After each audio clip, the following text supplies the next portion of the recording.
Eiropas Savienības kluba durvis atvērtas arī jaunajām dalību valstīm. 1. jūlijā Eiropas Savienībai pievienosies Horvātija, kurā jau šonedēļ notika pirmās Eiroparlamenta vēlēšanas. Kādi ir ieguvumi Latvijai no Horvātijas pievienošanās Eiropas Savienībai? To tagad jautāšu Eiropas parlamenta deputātam Krišjānim Kariņam. Vispirms par ieguvumiem. Neapšaubāmi Eiropas Savienība vispār mūsu valsts uzņēmējiem ir iespēja.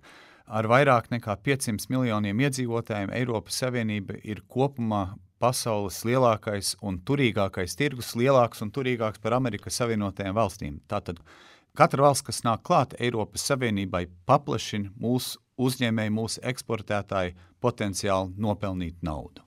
Aizvien biežāk ir dzirdams jautājums, cik tālu stiepjas Eiropas Savienības robeža un cik tālu tā jābūt. Par to runā, un es domāju, ka turpmākajos gados runās un diskutēs ļoti daudz, proti vai Turcija iedaras vai neiedaras Eiropā. Skaidrs gan ir viens, ka ne tikai Turcija, bet arī citas valstis gaida iestāties Eiropas Savienībā, saprastams to, ka tā ir viena zelta iespēja arī viņu iedzīvotājiem, piemēram, Kosova, Serbija, Melnkalne, arī Īslande. Tātad pa spīti tam, ko bieži mēs presē dzirdam, kad Eiropā vai vismaz Eiropas dienvidos ir grūtības, joprojām stāv rinda, varētu teikt, aiz borta, kur vēlas iestāties šajā savienībā. Vai tavuprāt šis paplašināšanās process notiks tikpat ātri, kā, 10 valstis uzņēma 2004. gadā Eiropas Savienība? Es šobrīd nesaredzu, ka būtu tāds masa iestāšanās vienlaikus, bet es domāju, tas process neapšaubāmi virzīsies uz priekšu. Arī šo nedēļu Eiropas parlamentā mēs nobalsojām par šo virzības turpināšanu. Tātad viņš notiks, kura būs nākamā valsts, tas gan ir grūti teikt.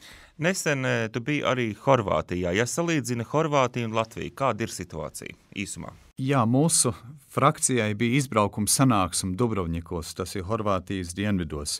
Valstis ir līdzīgas, pat cik abas ir mazas. Mums ir 2 miljoni iedzīvotāji, viņiem ir 4.